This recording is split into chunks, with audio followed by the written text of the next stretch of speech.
Assalamualaikum warahmatullahi wabarakatuh. Saya Nurul Ainadia binti Anwar, nombor matrik 051279. InsyaAllah pada hari ini saya dan kawan saya Siti Masitah binti Ibrahim 051046 akan membentangkan tugasan 1 mengenai tarikat Maulawiyah.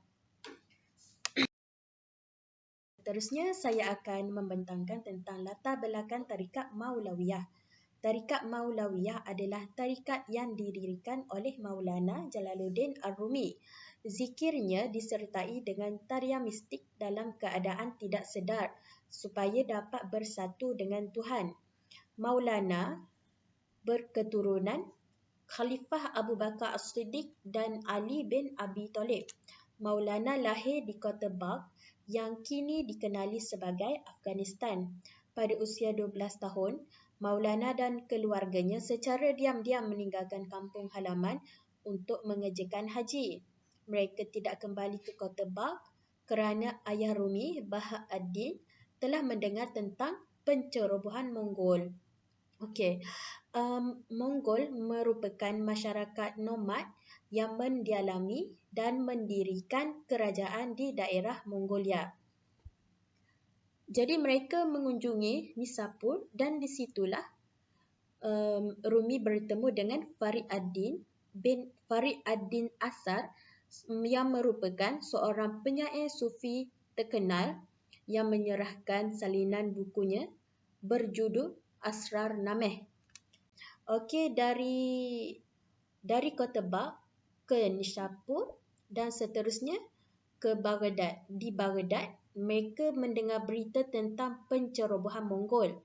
Bahak ad-Din meneruskan perjalanan.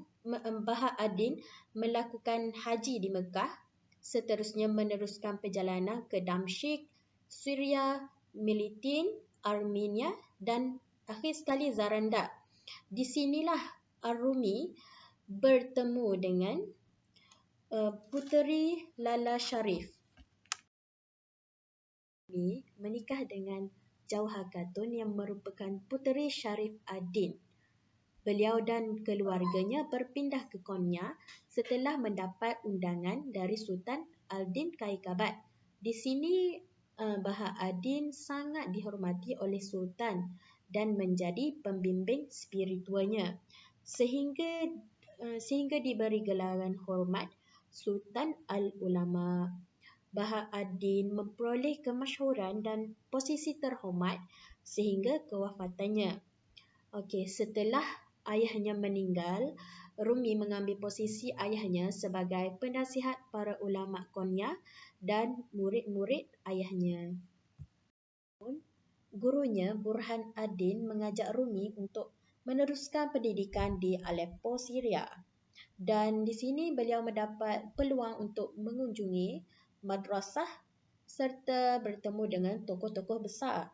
Seterusnya beliau kembali ke Konya dan menyibukkan diri dengan menuntut ilmu dan memberikan bimbingan spiritualnya sehingga gurunya wafat.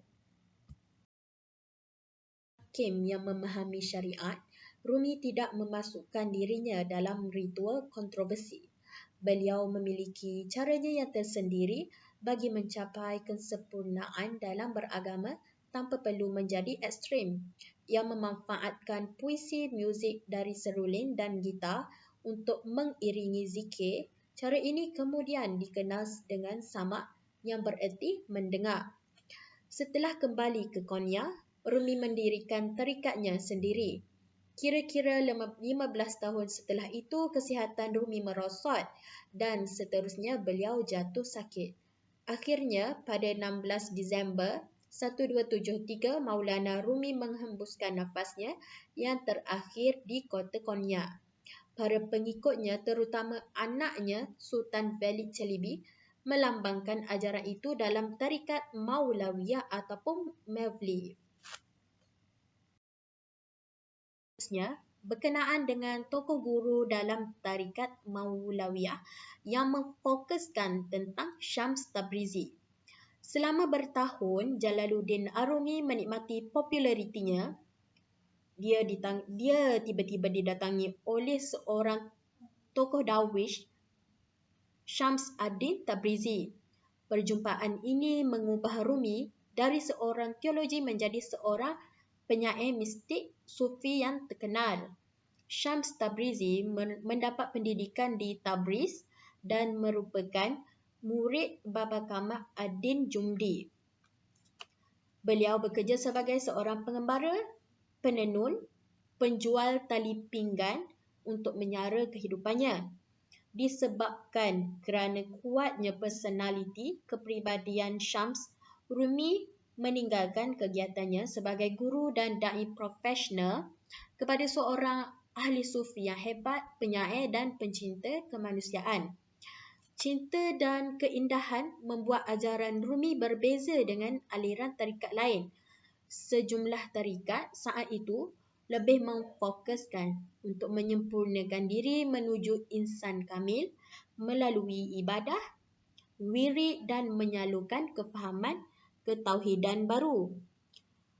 Penyatuan diri dengan Tuhan, Wihdatul Wujud yang berkembang berabad-abad sebelum Rumi di Baghdad adalah salah satu cara pencapaian menuju Tuhan yang tidak dipilih Rumi. Okey, sekian daripada saya. Terima kasih. Assalamualaikum warahmatullahi wabarakatuh. Nama saya Siti Masita Binti Ibrahim, memetik konsolina 1046. Baiklah, untuk slide yang seterusnya, saya akan menerangkan berkaitan dengan amalan dalam tarikat. Bagi tarikat Maulawiyah, amalan yang menjadi keutamaan mereka iaitu tarian as-samat. Secara etimologi, as-samat ini berasal daripada perkataan sami'ah yang bermaksud mendengarkan. Manakala dari segi istilah, as-samat ialah mendengar qasidah-qasidah yang diiringi dengan lagu indah. Istilah bahasa Inggeris, as-samat ialah memberi pengertian listening, hearing, audition dan juga audience. Dalam kitab Mujawasik Jalal, as-samat adalah sinonim kepada perkataan al-bina yang bermaksud nyanyian atau mendengar suara yang merdu.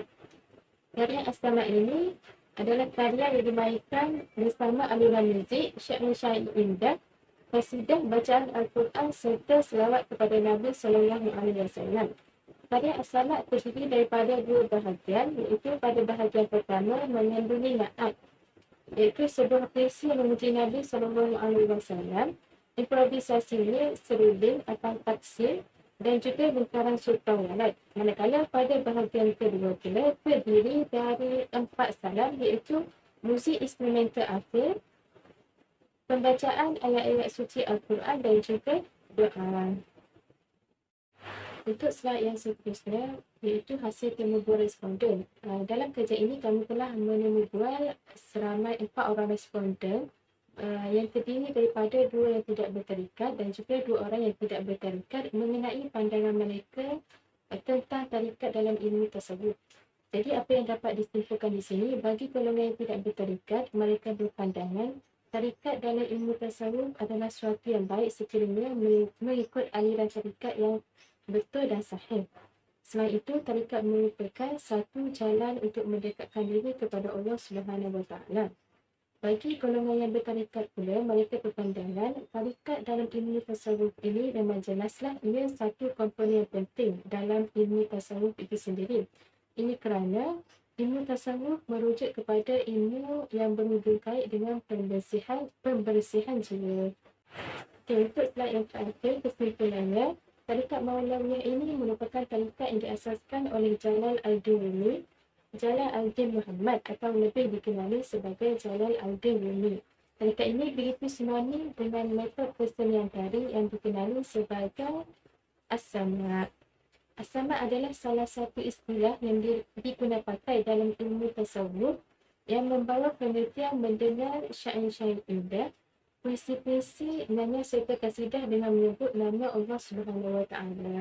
Ini juga merupakan zikir bagi mereka untuk mendekatkan diri kepada Allah SWT serta menjadi satu amalan yang diamalkan oleh jalanan sufi bertujuan sebagai pembersihan jiwa dari segala kekotoran.